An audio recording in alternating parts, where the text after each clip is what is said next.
The train pulled away with a sigh of steam and silence. Maren stood on the platform, her coat sleeves pulled past her knuckles and her suitcase heavy in her hand. She wasn't quite ready to move, not yet. The wind from the coast curled around her ankles like a cat, tugging at her resolve. She hadn't been back to Cliff's End since she was 12, and now she was here to stay. The letter from the solicitor had come folded twice, soft at the edges. Aunt Elsie had passed quietly in the night and left Maren the cottage, the garden, and everything inside. Maren hadn't taught piano in nearly 2 years, not since she'd closed the lid on her classroom keyboard and never opened it again. Her hands still remembered the feel of ivory, but her heart didn't. Now, she faced the sea air and the weight of inheritance with cautious curiosity. A local cab took her up the winding road, past fields curling with the last of autumn's warmth. Rust-colored leaves clung to hedgerows, and sheep dotted the hills like little cloud buttons.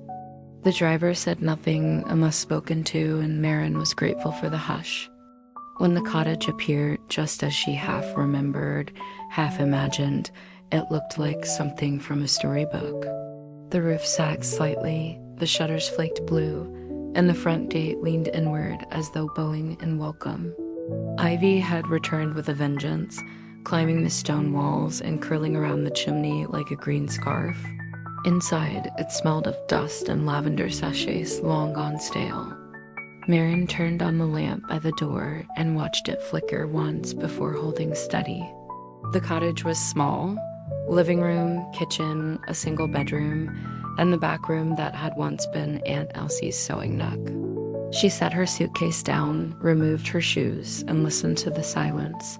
It was thick, soft, and old. Somewhere between her ribs, something unclenched. That night, she slept beneath a crocheted blanket in a room that hadn't been dusted in a decade.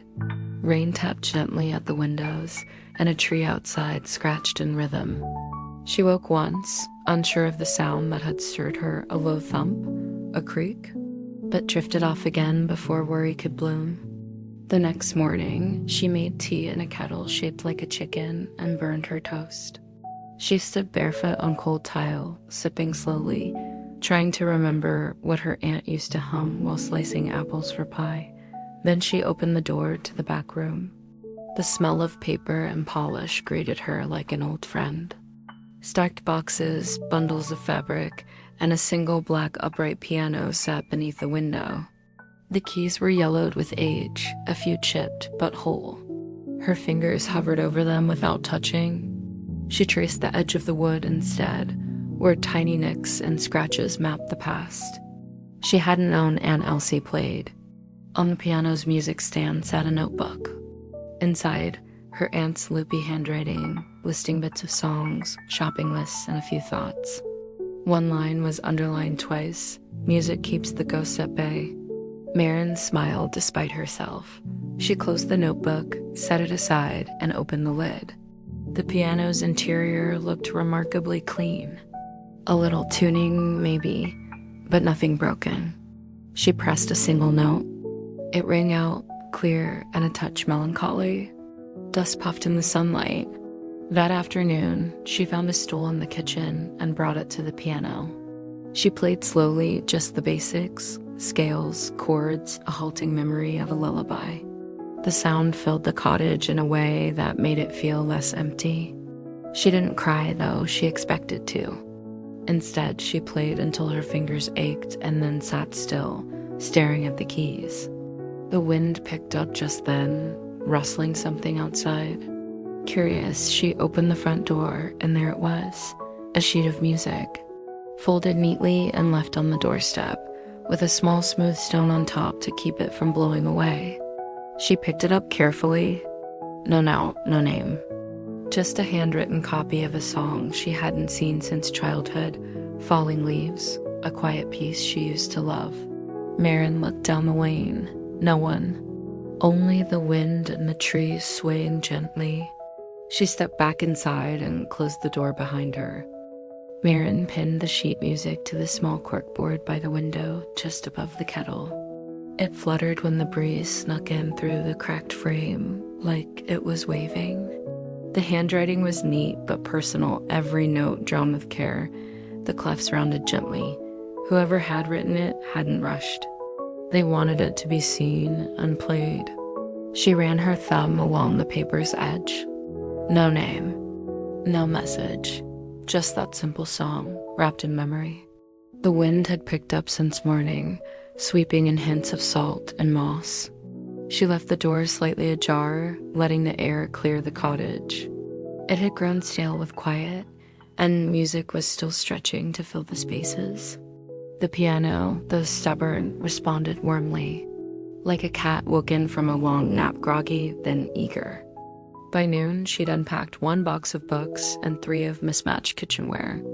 Aunt Elsie had apparently owned 5 whisks and exactly 1 drinking glass. Maren set her own mug on the shelf beside it. The fridge was empty except for an old jar of jam that had surrendered to time. Groceries would have to come next. She found her coat, tied her scarf twice, and locked the front door behind her. Cliff's End had 1 main street and about 7 side ones.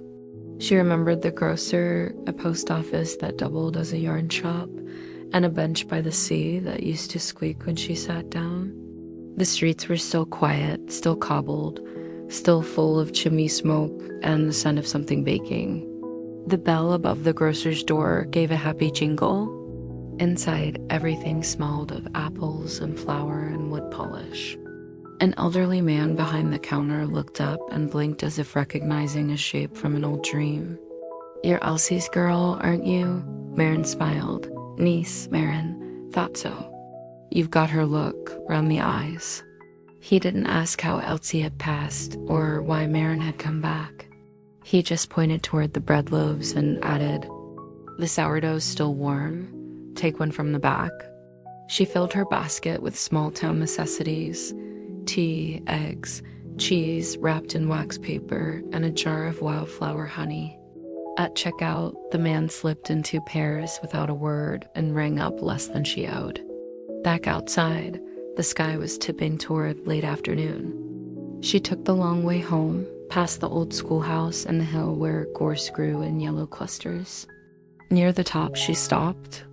The sea stretched endlessly ahead, and the sun cut silver through the blue. For a moment, she could breathe deeper than she had in months. When she reached the cottage, something on the porch caught her eye. Another sheet of music.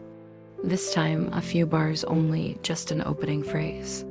Again, handwritten. Again, unsigned.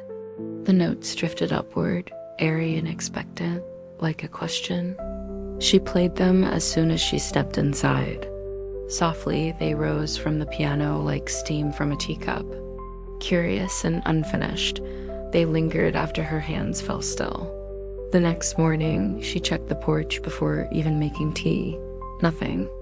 Just a few damp leaves and the curled edge of a feather. Still, the house felt watched, not in a way that frightened, but as if the wind itself was waiting. She played anyway, slipping between scales and the unfinished bars from yesterday's page. Her fingers didn't stumble as much. The keys began to forgive her for leaving. Later that week, another page arrived.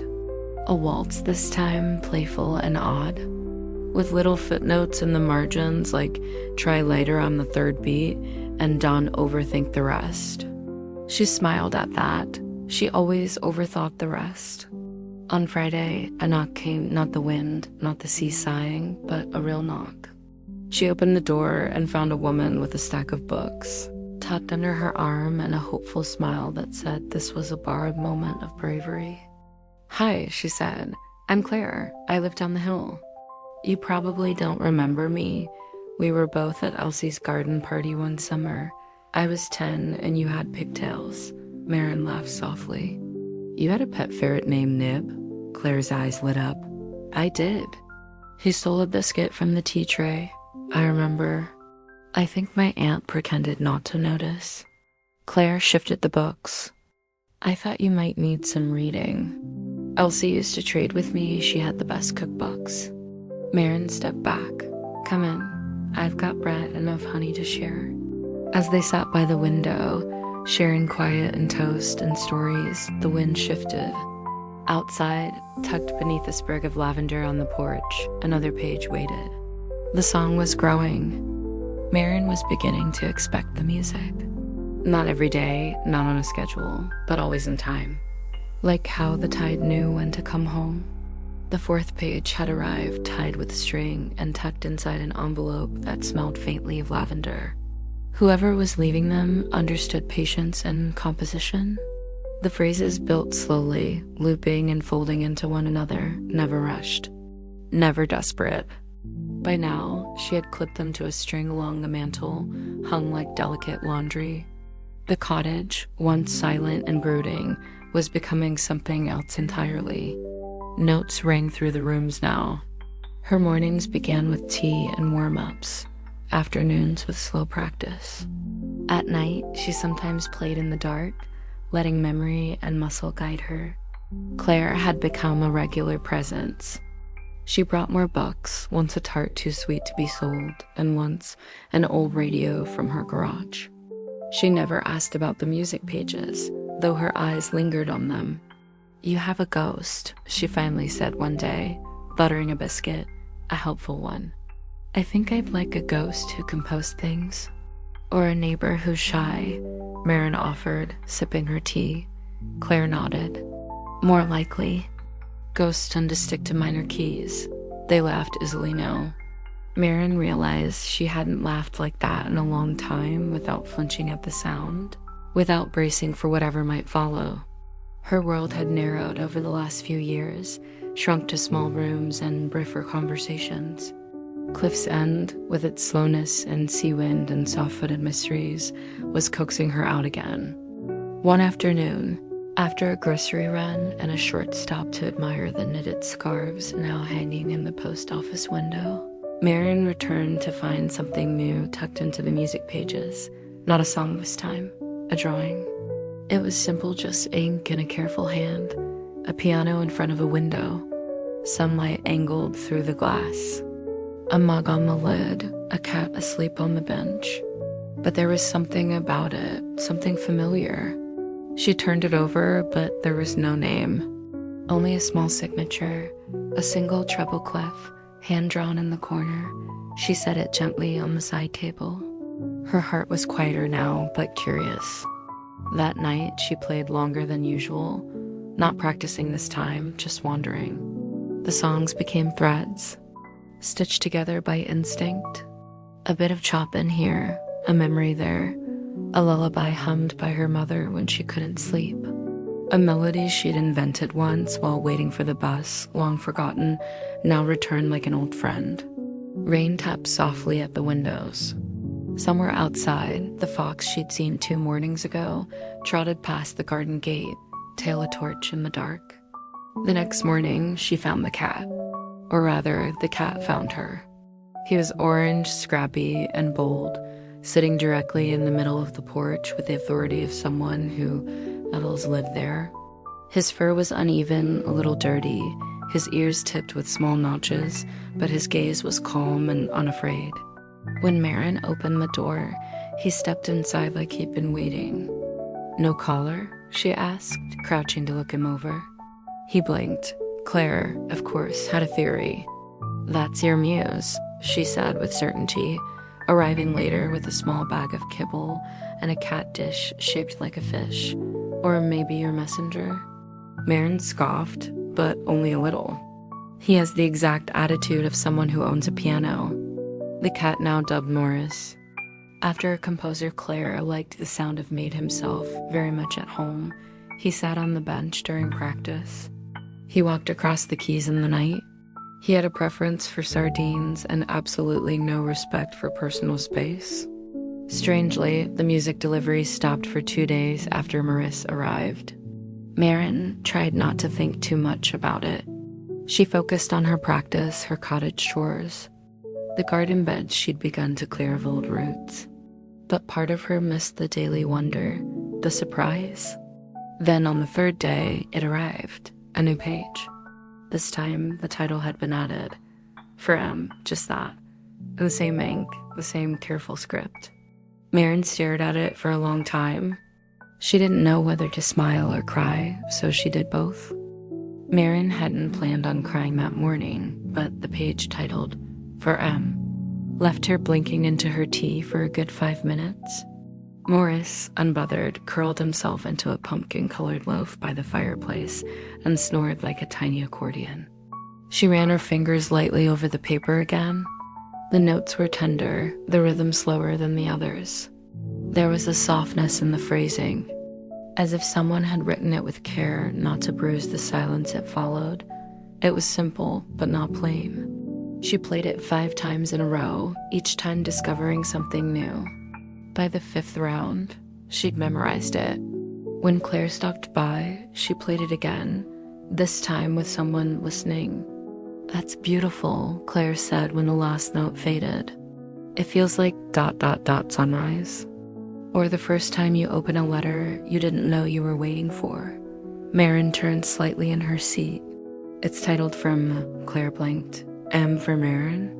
"Or Maurice," Maren said dryly, casting a glance toward the cat, now sprawled belly up in the sunbeam like royalty mid-audience. Claire tilted her head. "You really think he's composing these?" "I don't know. He has very nimble paws." The joke covered the ache that followed, the one that said she wished she knew who was writing them. Not for flattery, not even for curiosity, just ... because someone out there was making something beautiful and quietly sending it to her. And she wanted to say thank you. Later that week, she walked to the small coffee shop near the end of the lane. Elsie had once called it the place with the best crumbs and worst coffee. Not much had changed. The tea was forgettable, but the orange scones still crumbled perfectly. The shop had added a community bulletin board. Flyers for cello lessons, lost mittens, and hand-drawn maps of upcoming hikes crowded the court. She pinned a small note at the bottom corner. "To whoever is composing the music, thank you. It's being played and loved." Oh, she didn't include an address. If they were local, they'd see it. If not, well, she'd written it more for herself anyway. The cottage grew warmer as October wore on. Not in temperature, the sea air still snapped, but in feeling.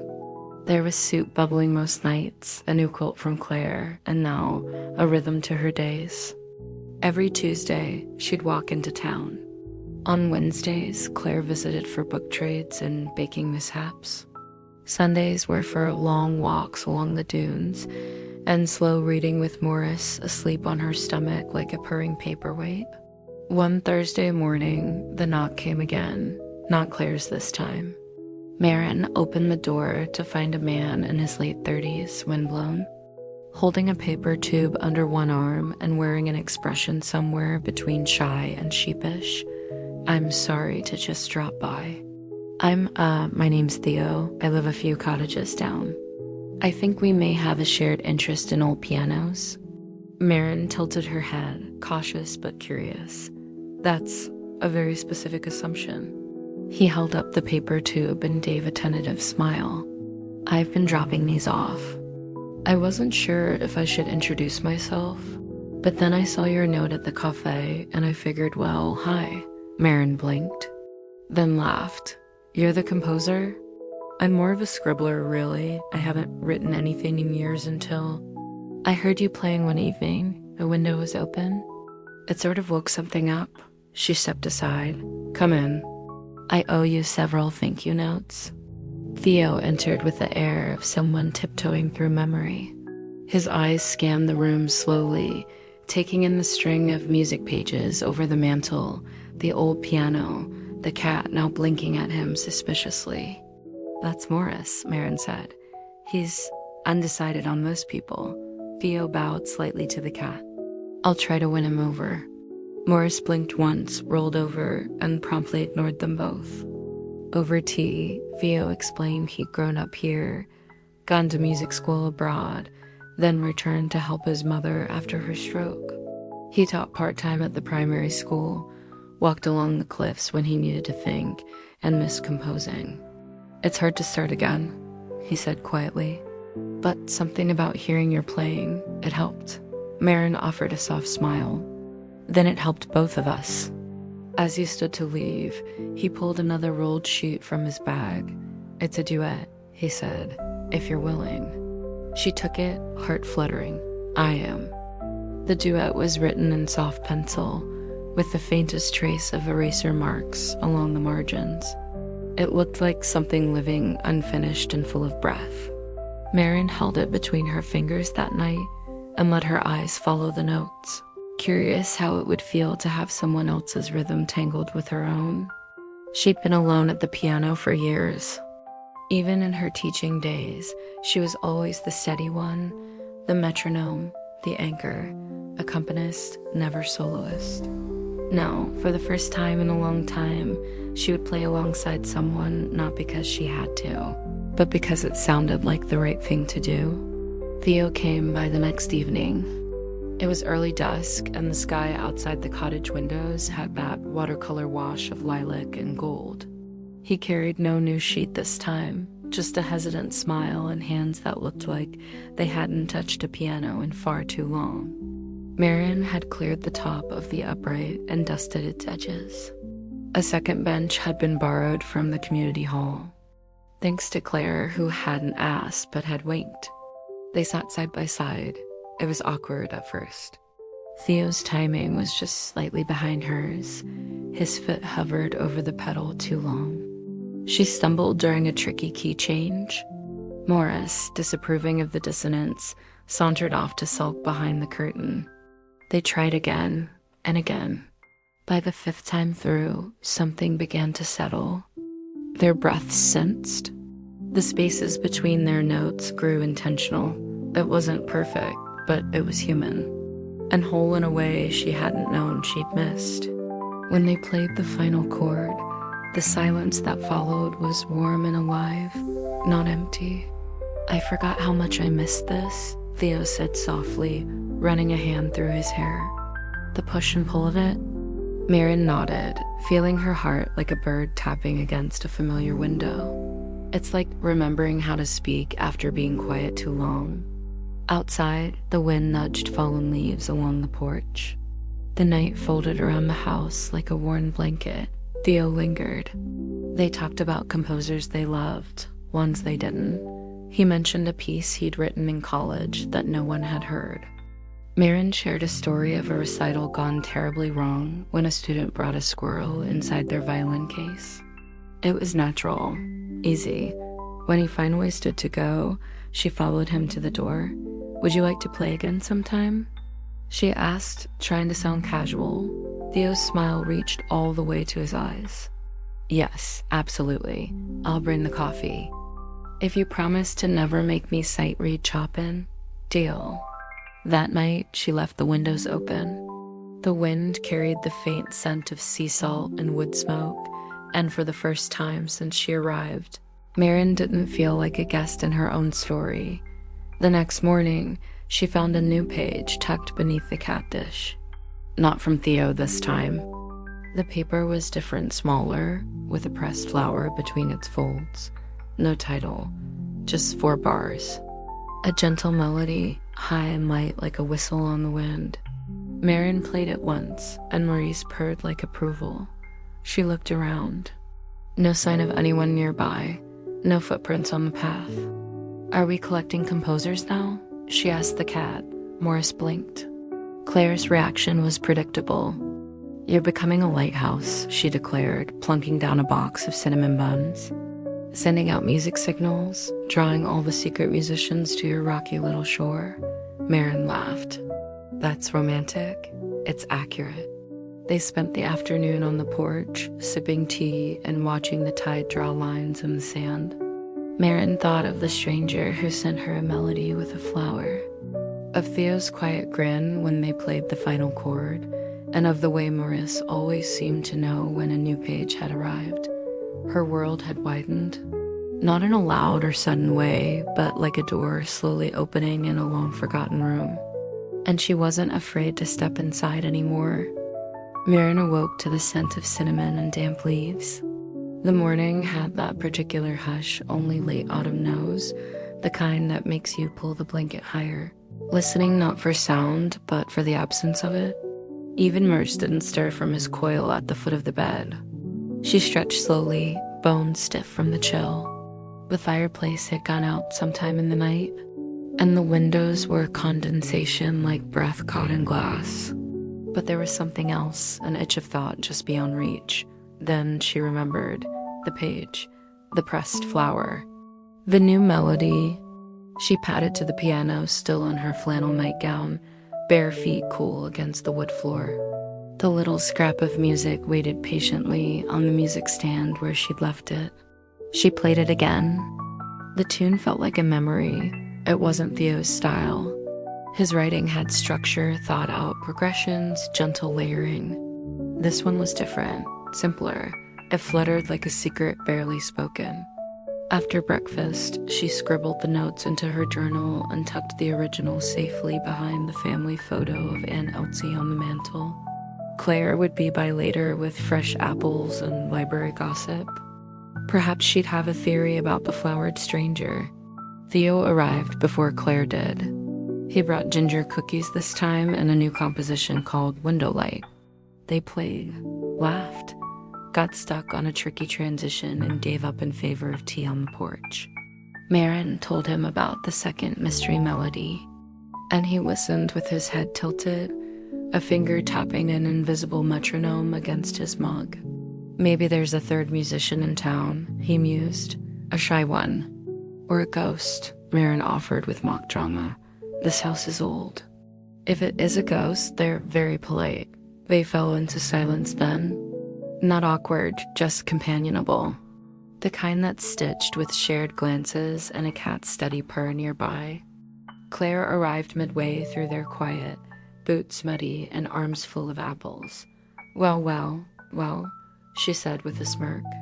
Didn't know this was a do-it-only residence now? Theo grinned, but stood. I'll let you two conspire. Before he left, he pressed another small tube into Maren's hand. This one's a bit whimsical. Think Waltz meets Wandering Fox, Maren smiled. Looking forward to meeting both. When he was gone, Claire leaned in. You two are adorable. Claire, oh hush, I'm not matchmaking, I'm just observing. With joy. They spent the afternoon baking apple tartlets and discussing who in town might be leaving mystery music. Could be Jonas, Claire said, slicing apples with more force than necessary. He used to play clarinet in the high school band, though I doubt he's the pressed flower type. Maren raised a brow. And what type is that? Romantic, thoughtful, maybe a little poetic. Probably drinks tea with honey and reads paperbacks with spines, so broken they can stand on their own. Maren smiled.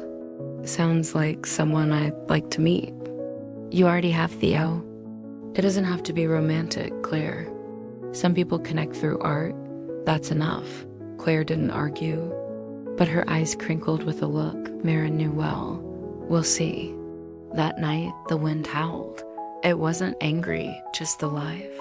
The kind of wind that loops through chimney flues and whispers in corners. Maurice sat alert at the window, his tail flicking rhythmically. Something outside had his attention. Maren peered through the frosted pane. Nothing but swaying trees and drifting leaves. Still, she left a note on the porch before bed. Thank you for the flower. The tune was lovely. The cat approves. She tucked it under a seashell. Morning came with golden light and the smell of the sea. The note was gone. In its place sat a single plum. Claire would laugh herself breathless. Maren, on the other hand, simply picked it up, smiled, and whispered, a very polite ghost indeed. Plums weren't exactly in season, which made the fruit on her porch all the more curious. It was ripe and smooth, without a blemish.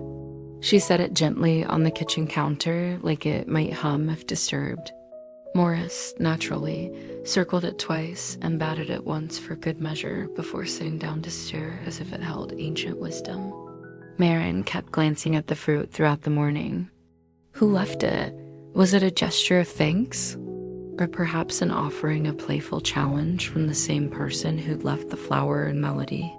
She wasn't sure what to make of it, but it made her grin far more than any single plum had a right to.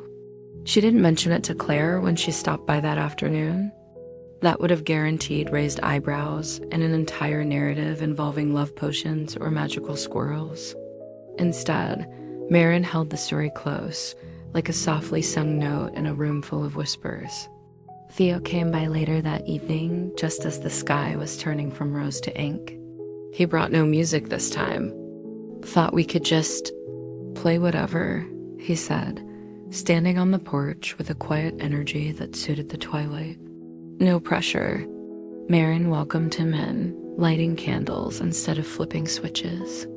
The house glowed warm, filled with scents of cinnamon and lemon balm. Maurice followed Theo to the piano, tail twitching. They sat side by side once more. This time, they didn't pull out any sheet music. Maren placed her hands on the keys for simple chords, soft and low. Theo followed, adding little runs between her phrases. The melody bloomed slowly, like the firelight in the room, gentle, unhurried. There was no need to speak. Their playing said enough. Afterward, they moved to the porch, mugs of cocoa in hand. The stars were starting to blink awake, one by one. Wind threaded through the trees like a lullaby. Did you ever play professionally? Maren asked. Theo shook his head. No, I thought about it once, but I liked the quiet too much. The stage. It always felt too loud, she noted. I used to think silence was something to fight, but lately it feels like ...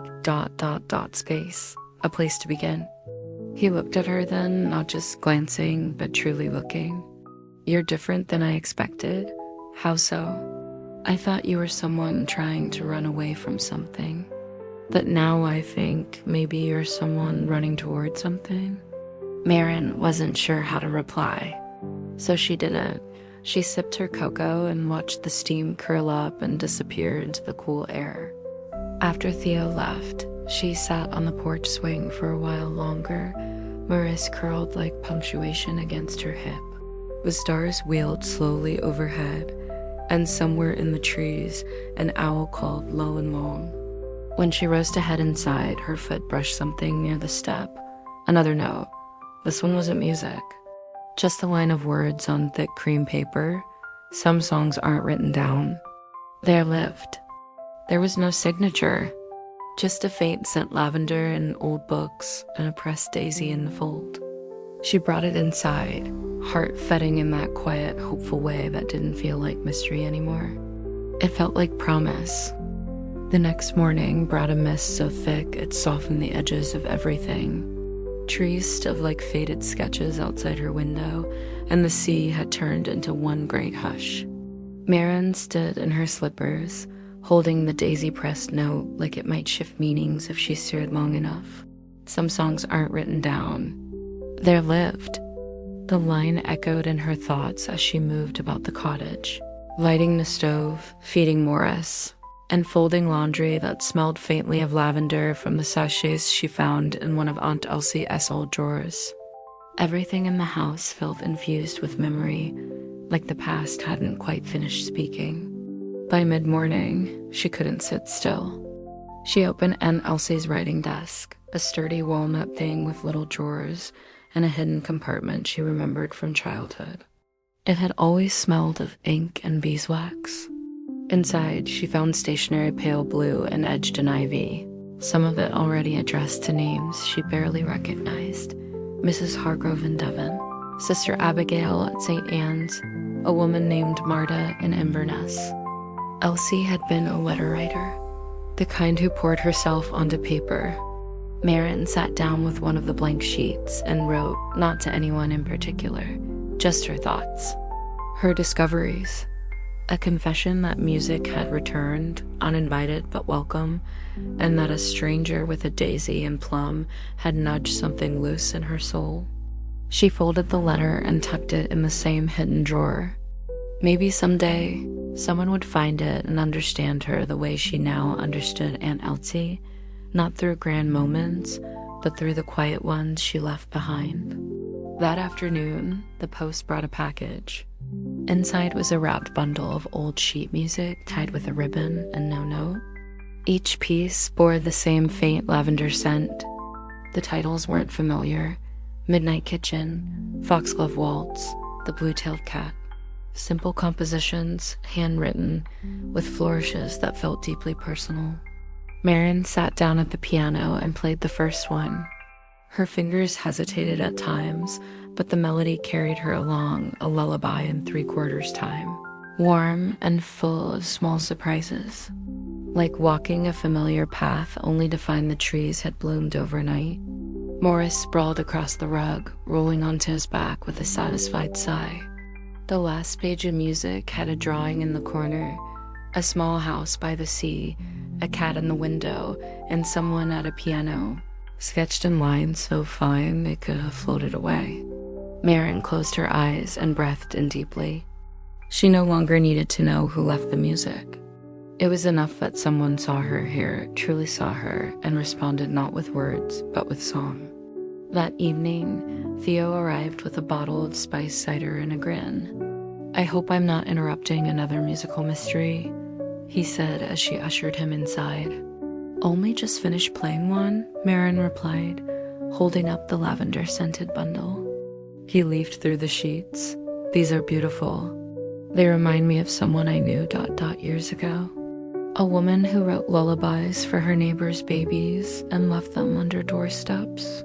Maren tilted her head. "Did she live here?" He nodded. "Not in town. Just outside, near the trail that runs behind the chapel. She kept mostly to herself, but the whole village adored her." "Did she ever sign her music?" "Never, but she always left pressed herbs, mint, rosemary, once even dill, like little coats." Maren smiled. "This one left lavender and daisies." They sat by the fire and played Foxglove Waltz together, its lilting rhythm full of tiny lifts, like wind in a curtain or the rising of a cake in an oven. Later, when Theo left, he touched her arm gently. "You're part of something now, Maren. Something this place has been humming for years." She watched him walk off into the fog, his silhouette fading into the soft blur of dusk. And when she stepped back onto her porch, the plum was gone, but in its place was a tiny origami crane, folded from sheet music. Its wings bore the same line she had read earlier. "Some songs aren't written down." Maren pressed the paper bird to her heart and whispered, "But some are shared." Maren began waking with music in her head. Not full songs, just fragments, a few wandering notes, the hum of a remembered tune, a rhythm like breath. She found herself humming while feeding Maurice, tapping out little patterns on the counter while the kettle warmed, and even composing simple lullabies while brushing her hair. It was as if her life had become lined with music again, quiet and forced. Not the sharp edges of performance or the worry of wrong notes, but something gentler, something like living. One morning, while sorting through Aunt Elsie's linen cupboard for fresh curtains, she found a stack of letters tucked in a woven basket. All were addressed to Maren Elise Alder, her full name. The handwriting was unmistakable. Elsie's. Heart thudding, she brought the bundle to the kitchen table and opened the top one. It began simply, "My dearest Maren, if you're reading this, it means I've gone where the songs go when they've been played." Tears welled up almost immediately. She read on, "I always knew you'd return. Not just to the cottage, but to yourself. That's why I left this home for you. Not because you needed saving, but because I knew you'd know what to do with silence." The letter went on to describe Elsie's joy in music, her loneliness in old age, and her belief that Maren's heart had always been too big for cities, too finely tuned for noise. There were 6 more letters, one for each month of the year. The dates on them spanned the last decade. She didn't open the others, not yet. She wanted to hold on to this one a little longer. It was like hearing her aunt's voice float in from the next room. That evening, the wind carried the scent of wood smoke and apples. A faint chill warned of the winter to come. Maren left the windows open anyway, liking the way the breeze played with the curtain edges. Theo stopped by with fresh bread wrapped in a tea towel and a small jar of plum jam. "From Claire," he said, but the twinkle in his eye said otherwise. They ate by the fire, Maurice perched on the windowsill watching stars. Theo asked about the letter, and Maren told him. Only him. She saw you, he said softly. Clearly, that's her. Maren looked at him, candlelight warming the planes of his face. It's strange. She didn't say I had to do anything, just ... Bay. He nodded. Maybe that's the hardest part. They didn't play music that night. Instead, they listened to the crackle of firewood, the occasional meow from Maurice, and the gentle thud of the wind bumping against the eaves. Before Theo left, he paused at the door. I think this house is healing more than just you, he said. Maren tilted her head. What do you mean? It's hard to explain, he admitted. But places remember things, and this place, it feels like it's exhaling. She liked that. When he was gone, she opened the second letter. October's always been your month, it read. Golden and glowing and full of quiet courage. The letter ended with a quote from one of Elsie's favorite poems. And still she sings in morning light, a song she never wrote. Maren read it twice. Outside, the wind had softened. The trees stood still, and though the moon was thin tonight, it shone like a promise through the kitchen window. She didn't know who had left the music, the plum, the paper crane, but it no longer felt like a mystery that needed solving. It felt like a gift meant to be received. The next morning arrived wrapped in pearl-colored fog. Outside, the trees stood in still reverence, their golden leaves barely stirring. Maren sat at the small kitchen table, cradling a warm mug of chamomile tea. Staring at the remaining 5 letters from Aunt Elsie, she had no intention of rushing through them. Each envelope felt like a lantern softly lit, waiting to guide her through a place only she could walk. Maurice padded softly into the room, his long tail brushing her leg as he leapt onto the windowsill. He chirped once, then settled in a warm loaf shape to observe the world. I think she knew I'd come home like this, Maren said aloud. Maurice blinked slowly, which Maren chose to take as agreement. Outside, the town's rhythm had slowed even more. The tourist season had ended. The summer cafe was closed for the year, and the sea's voice had turned low and sleepy. Maren spent her afternoons walking the beach, picking up smooth stones and bits of sea glass, sometimes sitting near the old wooden bench where Elsie used to read. One afternoon, she brought along her aunt's journal, the small leather-bound one with ivy stamped on the spine. Tucked inside were more than entries, recipes in Elsie's spidery handwriting, watercolor sketches of foxes and finches, music jottings in pencil, and even a pressed forget-me-not sealed in wax paper. But what caught Maren's eye that day was a single sentence written at the top of a page. Music finds its way to those who listen for it. She looked up from the journal to the horizon where the waves met the mist.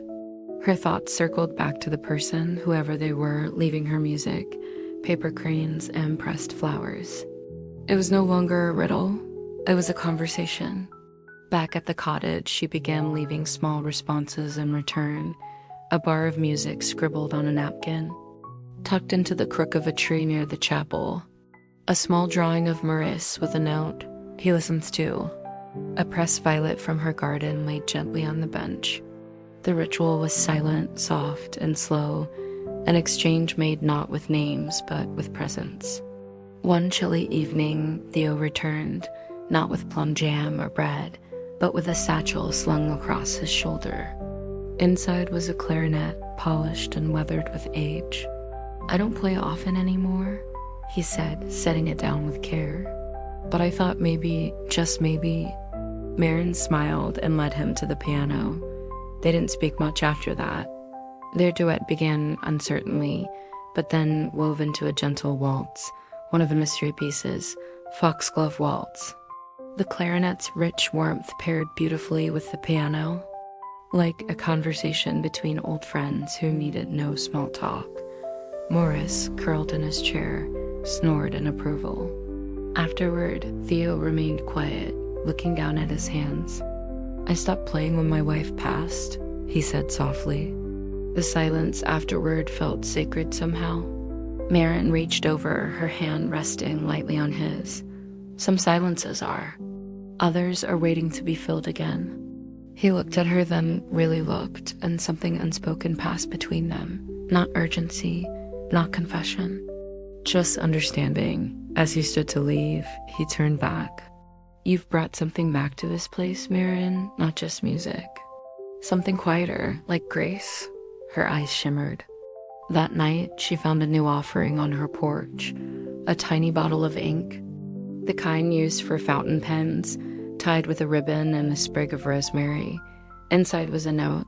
You've begun to write again. I thought you might need this. No signature.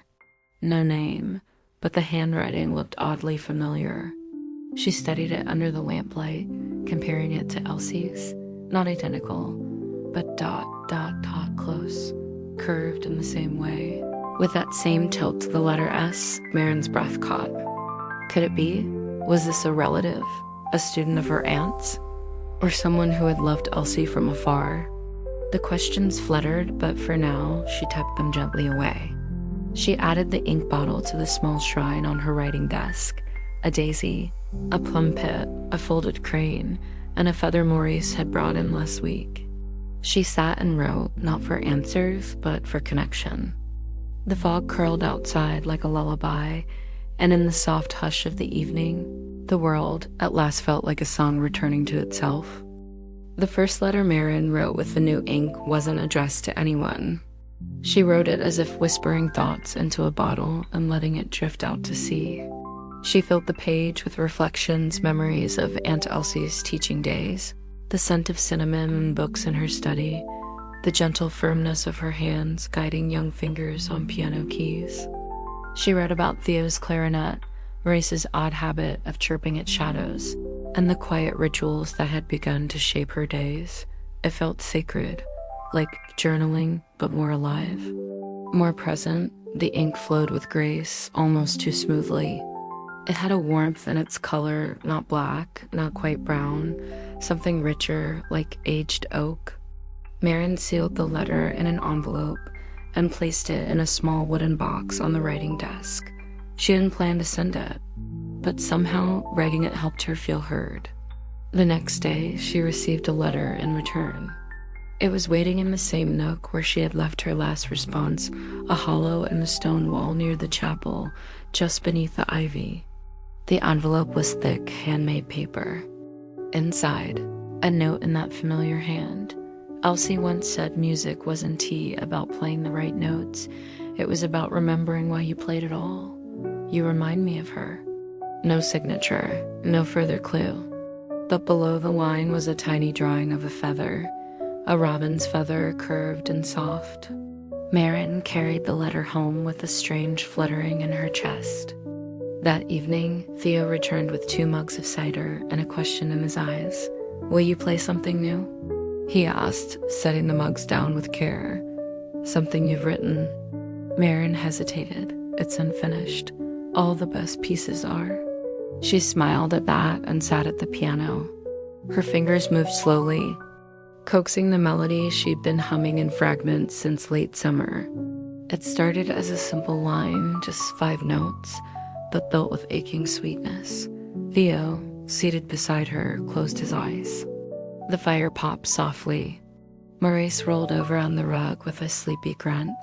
When she finished, Theo let out a long breath. You should name it, he said. I'm not sure it's done yet. Maybe it doesn't need to be. They sat quietly for a while. Then Theo reached into his coat pocket and pulled out a folded piece of paper. It's from Elsie's things, he said. I found it in one of her hymnals back at the chapel. Thought maybe it belonged with you. Maren unfolded the paper carefully. It was a music sketch, familiar, her own handwriting but faint, like a younger version of herself. I must have written this when I was 12, she whispered. In the corner, Elsie had written in blue ink, keep playing even when you forget why.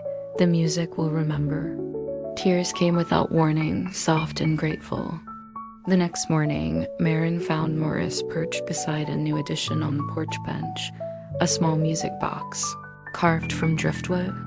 When she wound it, it played a tune she didn't recognize, slow, dreamy, and strangely haunting. Inside was another feather, and a slip of paper, music stays where love once lived. That evening, Maren opened the third letter from Elsie. You've always been someone who feels in color, it began. Even as a child, you spoke in textures and harmonies. I think that's why music never really left you.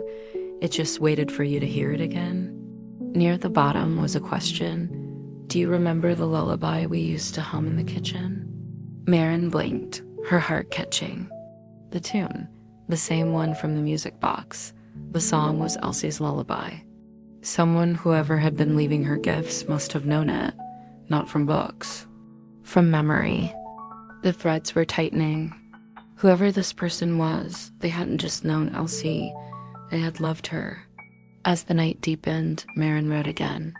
This time, she addressed the letter to You Who Remembers, and in it, she included the full melody of the lullaby from memory. At the end, she added, Let's not stay strangers, not anymore. She folded the note, pressed a dried clover inside, and placed it back in the ivy hollow. Then she waited hope wrapped in music, memory, and the soft hush of home. By the third morning after placing her letter in the ivy hollow, Maren nearly gave up on checking. The sea breeze had turned sharp, and the ivy leaves were crisping at the edges. Maurice trailed her curiously as she walked the path to the chapel, paws crunching in the fallen leaves. She hesitated before reaching into the hollow, already expecting it to be empty. But something was there. Wrapped in soft blue cloth was a tiny leather notebook and a pressed violet, the same flower she had left in her earlier letter. Her hands trembled slightly as she untied the cloth. Inside the first page read, I never planned to hide, only to remember quietly. I'm Lucy. I was Elsie's student and friend. I loved her very much. Maren sat on the nearby bench, heart fluttering with something between relief and wonder. She turned the page. When Elsie passed, I couldn't bear to let the music stop. So I left you pieces of it, not to confuse you, just to reach you gently. Further down, Lucy had written, You were her favorite song. She told me that once. I think she left this place in your hands. Tears warmed Maren's cheeks as she closed the notebook. So she had a name now, Lucy, not a ghost or mystery, but a real person with ink-stained fingers and a deep memory for music. Someone who had carried her aunt's kindness forward, piece by piece, folded like paper cranes. That afternoon, Maren baked a plum cake, the kind Elsie used to make.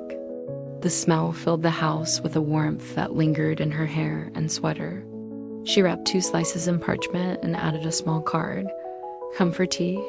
She left the parcel in the hollow with the same hopefulness she once had mailing a childhood letter to Santa Claus. 2 days later, on a wind-right morning, a knock came. It was soft, almost unsure.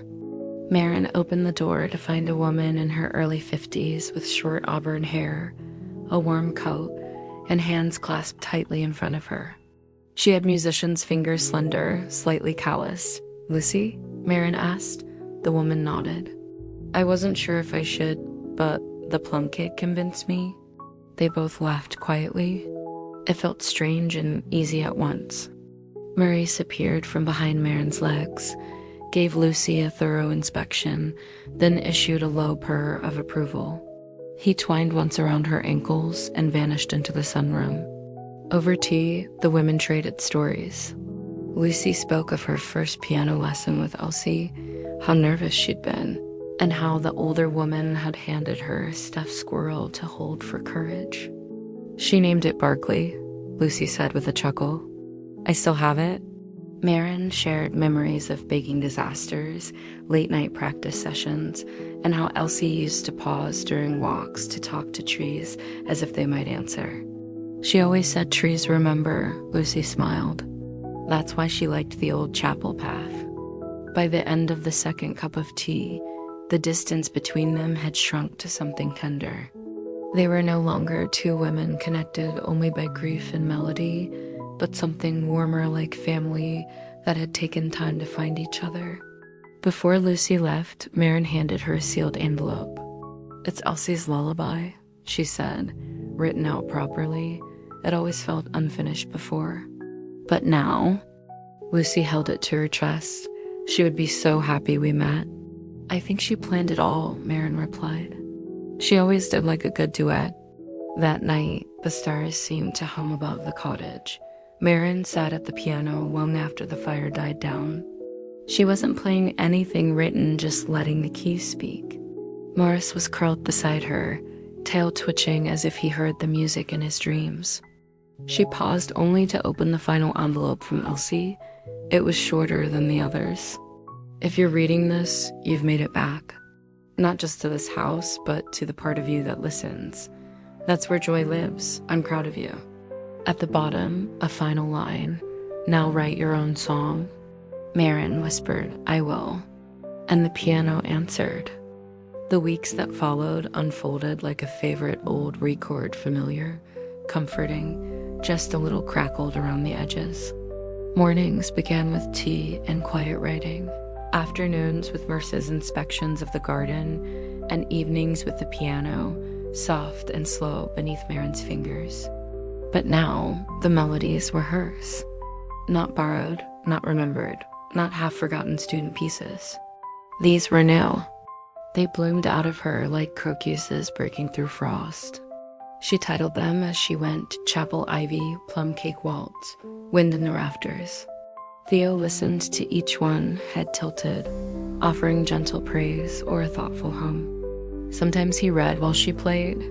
Sometimes he simply closed his eyes and let the music carry the silence between them.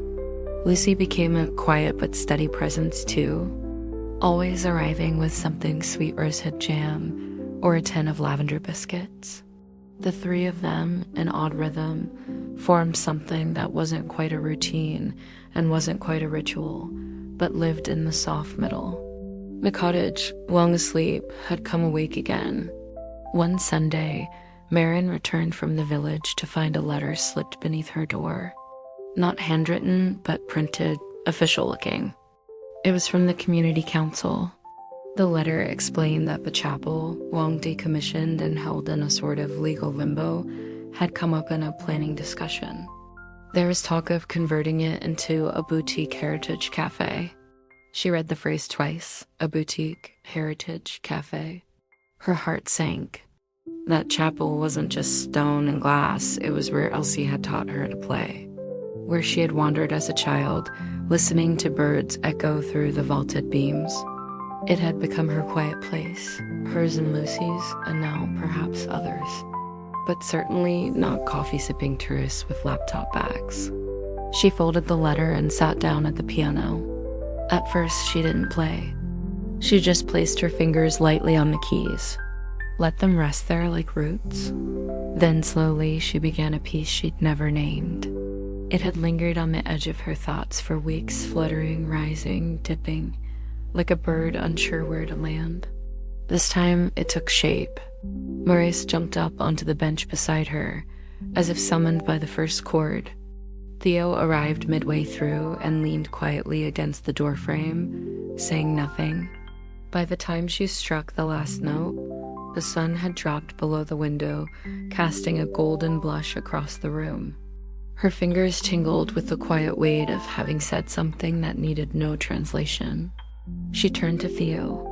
"We have to save it. The chapel?" She nodded. "Then we will," he said. But not with protests or petitions, with music. That night, Lucy returned to help plan. They sat by the fire, sketching a flyer on thick paper.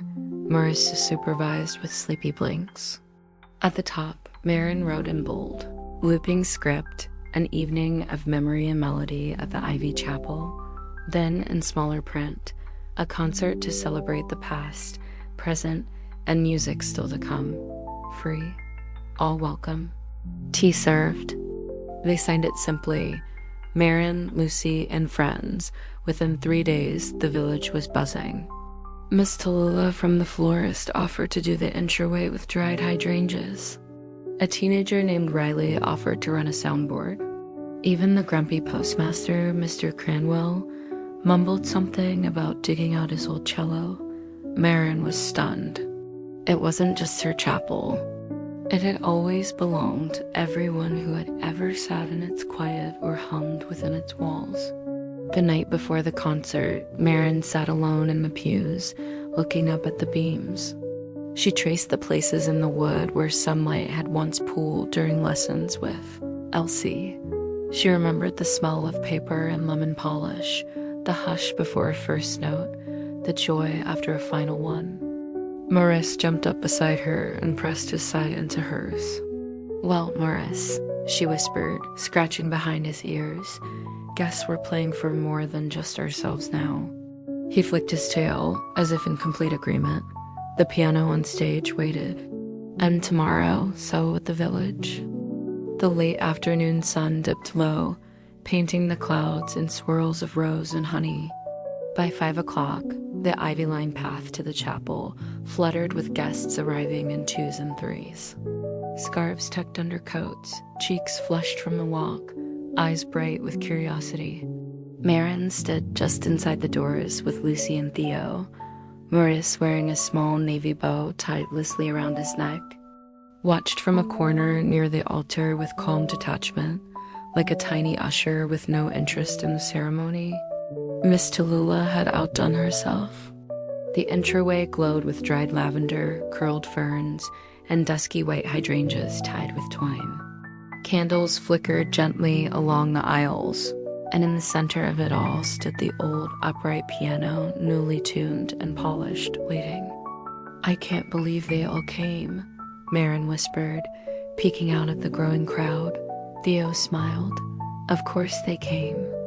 This chapel has been part of everyone's life in one way or another. Maren nodded, her fingers pressing together as the nerves fluttered through her again. Lucy reached over and squeezed her hand. "You're not performing tonight, you're remembering." "That's different." She took a deep breath. "Right."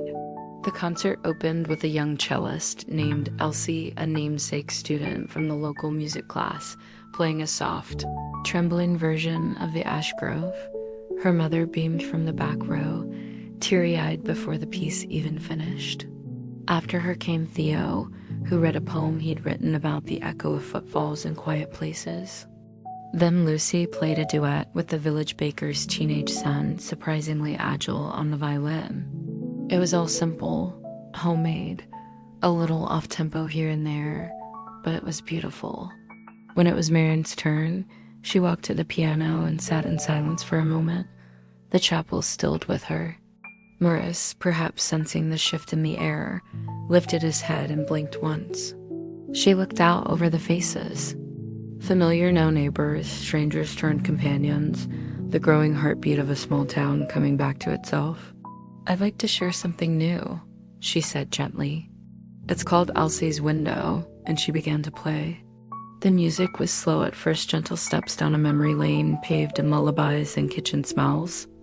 It rose into something steady, the rhythm of walking toward something uncertain but good. Then a swell, a pause, and a final return to quiet, the kind that stays in a room long after the music fades. When she looked up, there was silence. Then applause, not the thunderous kind, but the kind that wells up from somewhere grateful. She bowed her head, then stood, letting the warmth of it fill her. As she stepped down from the stage, the mayor stood up from the front row, a tall woman with silver hair and bright eyes. She raised a hand for attention. "On behalf of the council," she said, "we'd like to formally withdraw the development proposal. The chapel belongs to the community, and clearly the community has spoken." A cheer broke out. Lucy clapped. Maurice meowed once perfectly timed. Later, when the guests had left and only candlelight remained, Maren stood alone in the chapel. Theo and Lucy were in the back, packing instruments and saying their goodbyes. Maurice sat atop the piano now, tail curled around his feet, eyes half-lidded but watchful. Maren ran a hand along the wood grain. "We saved it," she said softly to no one in particular. No voice answered. But the walls, the air, the rafters, they held her words gently. She closed her eyes. And the chapel, in its own way, sang back. Winter crept in quietly that year. Not with a storm, not with sleet. Just a hush that soft everything, the lanes lined in frost, chimneys puffing into pearl gray skies, the trees standing bare but noble. And with it came a rhythm Maren had forgotten she knew, one of slow mornings, layered sweaters, and days that ended not in hurry, but in warmth. The chapel remained as it was. No renovations, no bulldozers. Just the way it had always stood sturdy and open to those who needed it. It now hosted a once-a-month afternoon of notes organized by Lucy, where anyone could play, read, or simply sit in stillness. Some months were busy, some had only 3 guests and a kettle. But every month, the doors opened, and that was enough. Maren had begun teaching again. Not formally, not for pay. Just a small handful of students, young and old, who wandered to her door with hopeful eyes and clumsy fingers. She said yes to every one of them. One snowy morning in January, a letter arrived. It was tucked in the folds of the Daily Post, barely noticeable at first. No return address, just her name and looping script. Inside was a simple folded page. Handwritten. You've given the chapel its voice back. Thank you for letting us all hear it. A grateful listener, she smiled, then tucked the note inside the top drawer of her piano bench. Maurice continued his reign as unofficial mayor of Maplethorpe Lane. He now had a bed in the chapel, his own spot at the bakery, and a questionable alliance with the dog from the post office. Maren often found him asleep under the piano during lessons, or sunning himself in the garden despite the frost. He had, she believed, finally forgiven her for uprooting him to this odd, wonderful place. He now belonged to it as much as she did. By spring, the garden stirred. Snowdrops first, like blinking stars among the soil. Then daffodils, bold and yellow. And one morning, a new sprig of ivy reached out from the chapel wall, curling like a quiet promise. Maren kept playing. She wrote music with titles like Maurice in March, Flower on the Floorboards, and postcards and plum trees. She didn't worry about where they went. Some she played for guests, others she wrote just to hear once. The house, too, had settled. It no longer felt like Aunt Elsie's home, nor a stranger's inheritance. It felt like hers, lived in, sung through, whole. One Sunday, Theo knocked with 2 steaming mugs in hand and a question in his eyes. Walk? He asked. Always, she answered. They wandered to the cliff path behind the chapel. Maurice followed, zigzagging ahead like a sentry on patrol. The sea was gentle, blue-gray, and thoughtful. They didn't speak much. Maren watched a gull dip and glide above the waves, and something in her chest fluttered a lightness she hadn't known in years. She reached out, lacing her fingers through Theo's without thinking. He didn't pull away. When they reached the end of the trail, they sat on the low stone wall and looked out. Theo finally spoke. Funny, isn't it? You came here by chance, and now I can't imagine the village without you. She smiled. I think I needed this place more than it ever needed me. Maurice jumped onto the wall, curled his tail around his feet, and meowed a soft, conclusive sound. The wind moved around them, not cold, just crisp, like turning the page to a chapter that didn't rush, but welcomed. Maren closed her eyes, letting the breeze carry the scent of salt, soil, and something sweet, maybe violets or just memory. She opened them again. The world hadn't changed, but she had, and that made all the difference.